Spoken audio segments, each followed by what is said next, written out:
नमस्कार। आज हम बात करेंगे एक ऐसे मुद्दे पर जो ना सिर्फ हमारी जेब बल्कि हमारी जिंदगी को भी प्रभावित करता है। जी हाँ, हेल्थ केयर। भारत में हेल्थ केयर इतना महंगा क्यों है? कल्पना कीजिए, आपके परिवार का एकमात्र कमाने वाला सदस्य अचानक गंभीर बीमार हो जाता है। इलाज के लिए लाखों रुपयों की जरूरत होती है तो शायद आपके पास नहीं हो। मजबूरी में आपको अपने घर की जमीन या गहने बेचने पड़ते हैं। ये कहानी किसी एक व्यक्ति की नहीं, लाखों भारतीय परिवारों की हकीकत है। 2023 की रिपोर्ट की माने तो भारत में हर साल 6 करोड़ लोग सिर्फ हेल्थ केयर कोस्ट के कारण गरीबी रेखा से नीचे चले जाते हैं।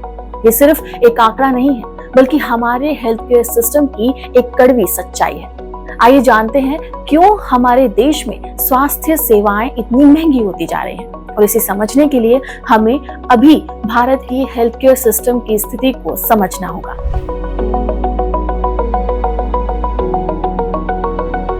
2024-25 के यूनियन बजट में हेल्थ सेक्टर के लिए 90,171 करोड़ रुपए दिए गए, जो पिछले साल की तुलना में 12.59% ज्यादा है। अभी मेडिकल इन्फ्लेशन की दर भारत में 14% तक पहुंच गई है, जो कि एक अलार्मिंग सिचुएशन है। इसका मतलब है कि इलाज की लागत साल दर साल बढ़ती जा रही है। वहीं भारत में लगभग 71% लोग अपनी हेल्थ केयर कॉस्ट को खुद वहन करते हैं। दुर्भाग्यवश सिर्फ 15% कामकाजी लोग ही अपने एम्प्लॉयर से हेल्थ इंश्योरेंस पाते हैं।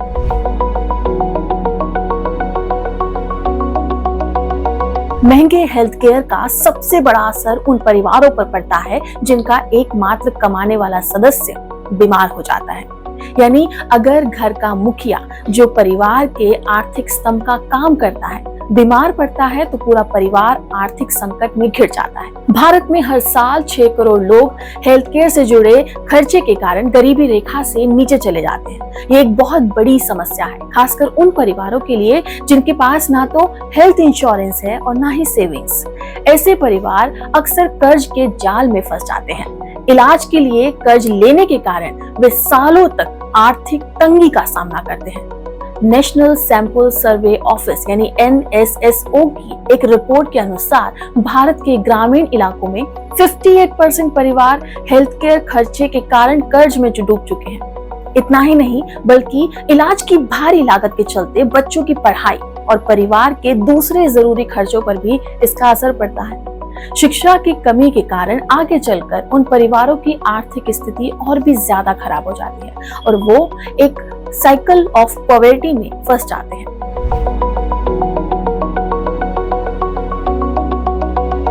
तो सवाल सिर्फ ये कि हमारे देश का हेल्थ केयर आखिर इतना महंगा क्यों है?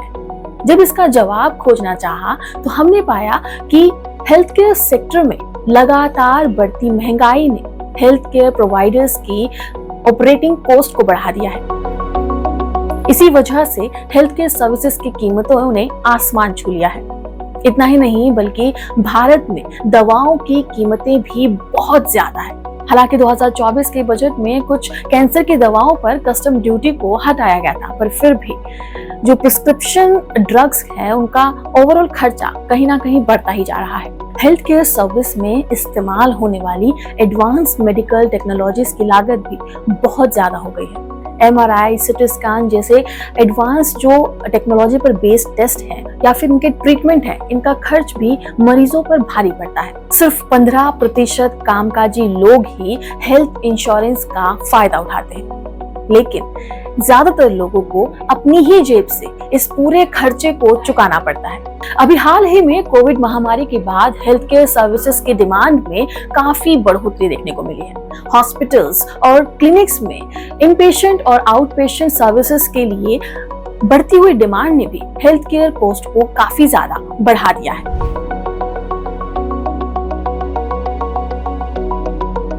हेल्थ केयर की बढ़ती लागत का आम आदमी पर जो असर हो रहा है तो वो बहुत ही ज्यादा है।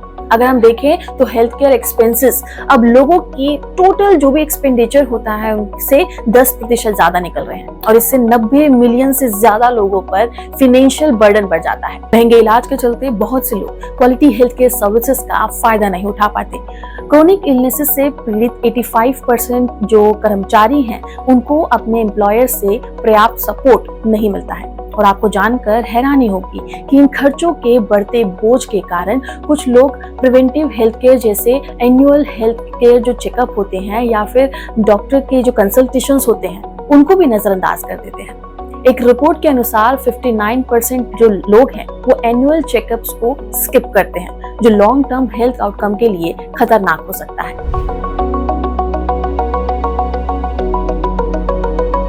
सरकार ने हेल्थ केयर को अफोर्डेबल बनाने के लिए कई कदम उठाए हैं, जैसे इनमें से सबसे पहले बात करें तो आता है नाम आयुष्मान भारत और प्रधानमंत्री जन आरोग्य योजना यानी कि PMJAY, जिसके तहत स्वास्थ्य सेवाओं को अफोर्डेबल बनाने के लिए 2024-25 में 7500 करोड़ का एक आवंटन किया गया है। इसके साथ ही जैसा कि मैंने पहले भी बताया कि 2024 के बजट में 3 कैंसर मेडिकेशंस पर कस्टम ड्यूटी को हटा दिया गया है, जिससे उनकी कीमतों में काफी हद तक कमी आई है और इलाज सस्ता हो पाया है। 2024-25 के बजट में हेल्थ केयर एक्सपेंडिचर को 79,221 करोड़ के बढ़ाकर अब 90,000 करोड़ कर दिया गया है। हालांकि ये सुधार है, लेकिन महंगे इलाज के सामने ये कोशिश काफी नहीं है।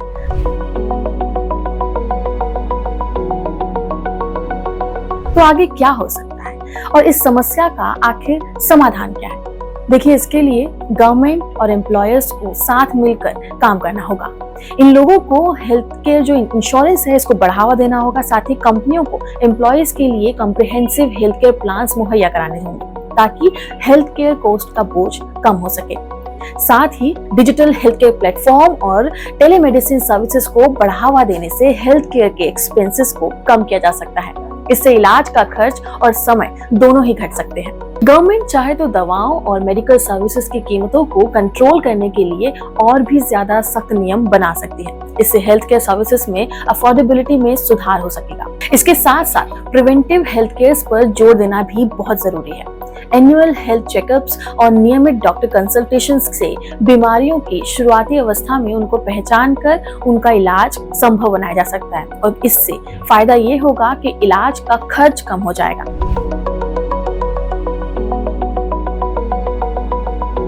भविष्य में भारत की हेल्थ केयर सिस्टम कैसी होनी चाहिए और इसमें क्या सुधार कर सकते हैं, इसके लिए हमें यूनिवर्सल हेल्थ केयर कवरेज की दिशा में कदम उठाना होगा ताकि हर नागरिक को अफोर्डेबल और एक्सेसिबल स्वास्थ्य सेवाएं मिल सके। ब्रिटेन का NHS मॉडल बताता है कि यूनिवर्सल हेल्थ केयर को सरकारी फंडिंग और रेगुलेशन के जरिए संभव बनाया जा सकता है। भारत में भी आयुष्मान भारत जैसी योजनाओं को और भी मजबूत करके यूनिवर्सल कवरेज की ओर बढ़ाया जा सकता है। साथ में दवाओं की कीमतों को नियंत्रित करके हेल्थ केयर की लागत को कम किया जा सकता है। हमें कनाडा से भी सीख लेनी चाहिए। कनाडा की तरह भारत को भी दवाओं की कीमतों पर रेगुलेशन लागू करना चाहिए ताकि जरूरी दवाएं आम आदमी तक आराम से पहुंच सके। यहाँ NPPA के मौजूदा प्रयासों को और सशक्त बनाया जा सकता है। मजबूत प्राइमरी हेल्थ केयर सिस्टम से बीमारी की शुरुआती स्टेज में ही उसकी पहचान करके इलाज को संभव बनाया जा सकता है। अगर हम क्यूबा को देखें तो वहां भी फैमिली डॉक्टर मॉडल की तरह भारत को भी प्राइमरी हेल्थ केयर सिस्टम में सुधार लाने की जरूरत है। इससे न केवल गंभीर बीमारियों का जल्दी पता चलेगा बल्कि इलाज की लागत भी काफी हद तक कम हो जाएगी। जापान में रेगुलर हेल्थ चेकअप्स और स्क्रीनिंग जरूरी कही जाती है। भारत को भी प्रिवेंटिव हेल्थ केयर प्रोग्राम्स पर जोर देना होगा ताकि बीमारियों की रोकथाम हो सके और हेल्थ केयर कॉस्ट को कम किया जा सके। डिजिटल हेल्थ केयर सर्विसेज जैसे कि टेलीमेडिसिन, ई-हेल्थ रिपोर्ट्स और AI ड्रिवन डायग्नोसिस को भी इस्तेमाल करके हम हेल्थ केयर को काफी एक्सेसिबल और अफोर्डेबल बना सकते हैं। इसके अलावा हमें सिंगापुर की तरह भारत को भी हेल्थ केयर सिस्टम में टेक्नोलॉजी का इस्तेमाल बढ़ा देना चाहिए। टेलीमेडिसिन, AI डायग्नोसिस और इलेक्ट्रिक हेल्थ रिकॉर्ड का जो व्यापक उपयोग करके हम हेल्थ केयर की गुणवत्ता को सुधार सकते हैं और इसे ज्यादा से ज्यादा लोगों तक भी पहुंचा सकते हैं। यहाँ के इंटीग्रेटेड हेल्थ केयर सिस्टम जहाँ पब्लिक और प्राइवेट सेक्टर मिलकर काम करते हैं, एक कुशल हेल्थ केयर प्रणाली को बढ़ावा दे रहे हैं और उसका खुद भी हिस्सा बन रहे हैं। जर्मनी में भी पब्लिक और प्राइवेट दोनों सेक्टर्स मिलकर हेल्थ केयर सर्विसेज देते हैं। भारत में भी पब्लिक प्राइवेट पार्टनरशिप को काफी हद तक बढ़ावा देना चाहिए ताकि हेल्थ केयर सर्विसेज की उपलब्धता और गुणवत्ता में सुधार किया जा सके। हमें हेल्थ केयर सेक्टर में इन्वेस्टमेंट को सबसे ज्यादा बढ़ाना होगा और हेल्थ केयर सर्विसेज की कीमतों को कंट्रोल करने के लिए काफी सारे कड़े नियमों को लागू करना होगा। आयुष्मान भारत जैसी योजनाओं को और ज्यादा इंक्लूसिव और व्यापक बनाने की बहुत जरूरत है। आपका इस पर क्या कहना है, हमें कमेंट सेक्शन में जरूर बताएं और हमारे वीडियो को अपने दोस्तों के साथ लाइक और शेयर जरूर करें। नमस्कार।